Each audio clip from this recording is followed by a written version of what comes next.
let's see what I have over here. This is a rehab orchid. So this is really dying. So I already put them in a grow tent for 24 hours because I don't have the time to repot. So I'm going to show you how to clean this out and repotted them and put them into the dome. So this is how it looks like. See how minty that is?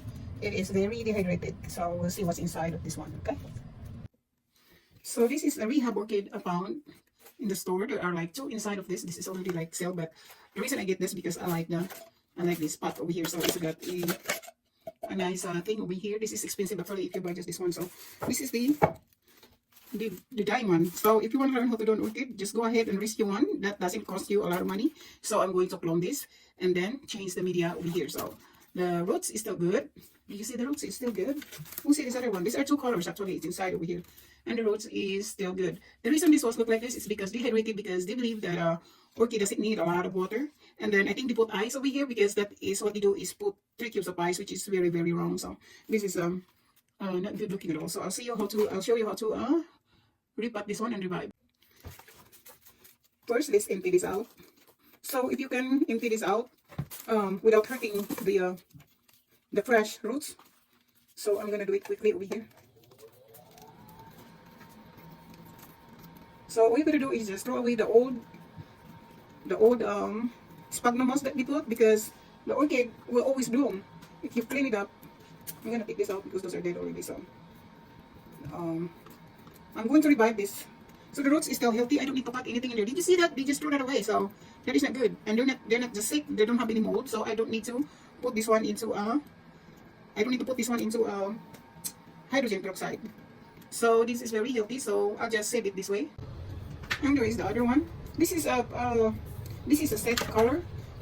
I believe this is pink and white.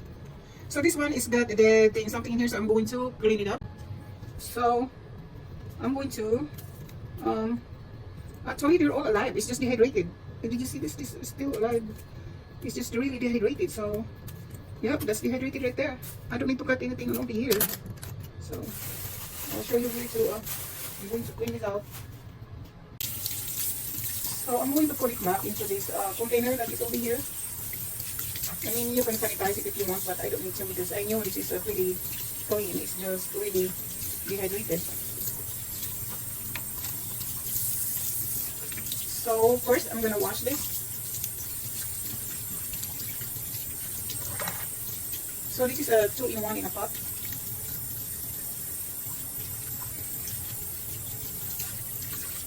So these are all clean. Now I'm going to revive this with garden epsom salt. So in this thing over here, I would say I would put like a tablespoon of epsom salt. So this is not a cold water, or it's not hot either. So I put a lot of hot water. So you know how does it feel like, a little warm, not cold, it's just a right amount, like it won't get shot with the roots or something. So the epsom salt is already here, but first thing I'm gonna do is I'm soaking in the leaves part. I'm going to clone this as well. So just only for around like 15 minutes, I'm soaking it that way, just to revive the leaves. So just like that. So, and later on I'm going to soak the root side. I will leave just over there for like 15 minutes. And while I'm soaking that one, I'm going to cut this the buds that is over here. This one is already dead, the spike. This is beautiful. We need that in the store, I think, because it's got the 2 spike. So it's been like let's see, the epsom salt will give them a good benefits in this orchid.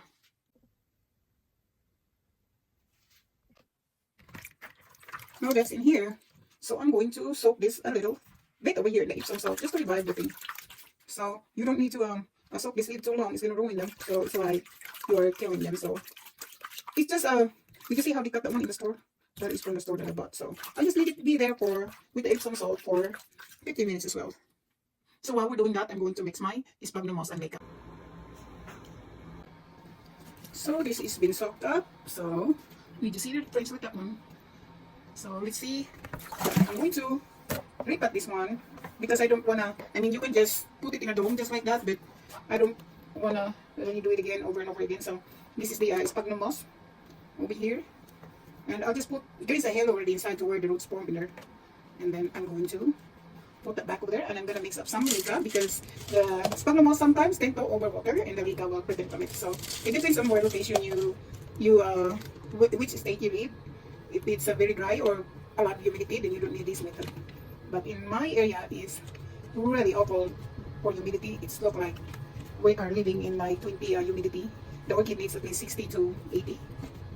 So it's got packed in there. So I'll put the Rica just to make them give them a breathe over there or something that is not packed like what that was earlier. So it's already just like that. I can see how the moisture coming in there. Did you see that? So I'm gonna do the same thing with this other one here. I forgot this one here. I have to put that back again in there. I saved some of this thing. And sometimes when you repot the this one, it won't fit again with the with their own potting plastic like this. So if you don't have a Rica, you can use a coco cover. But I like the Rica to give them something to move with the roots. They not really packed with solid sphagnum moss, because I have one and then the roots went to rot because I tend to water mine like once a week. So that's what it's look like, and I'm going to put this back into the dome. So this is to where that came from right there. I'm going to put it back. I throw away those decorative sphagnum moss because they're not good. And then just like that. So I'm going to clone this one first. If you watch my video of cloning, I'm going to clone this so that I got a double purpose. So as you can see with my video of cloning, what I'm going to do is just take out the very sensitive part, the skin. For this, if you cannot control your nails to do this, and do this with the, what you call this one? With the toothpick. So I got this crazy cakey paste. You can find this in the Amazon. So I'll just do that and then put the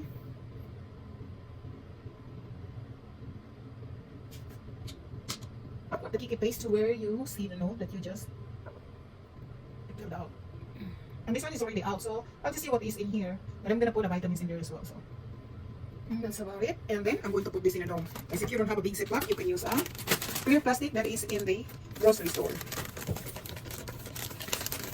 So don't worry about the leaves because they are so fancy anyway, because they're just from the rehab thing. So I'll just put it there just like that.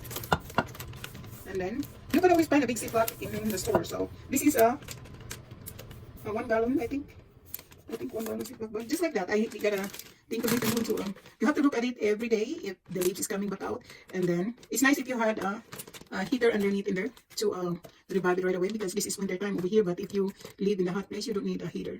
So just like that. So they're in the dome, but it's not overwhelming because it's still gonna be. So I'm gonna put this in the greenhouse. So let's see this in 3 days. This is a total of 5 days. I forgot that I had a rehab over there. I thought it's only 3 days, but this is 5 days. 3 days.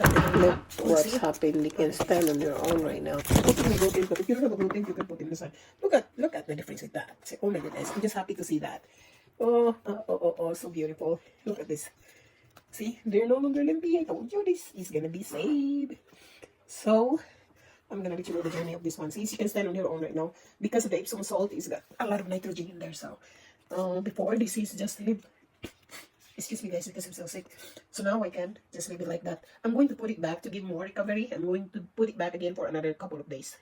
So I knew now that she is in a good condition right there. So I'm so happy to see that. Guys, it's easy to revive an orchid. If you don't have a grow tent, don't worry about it. You can just use like that. And then just put them over there by the heater vent. But you have to close this one if you put in the heater vent.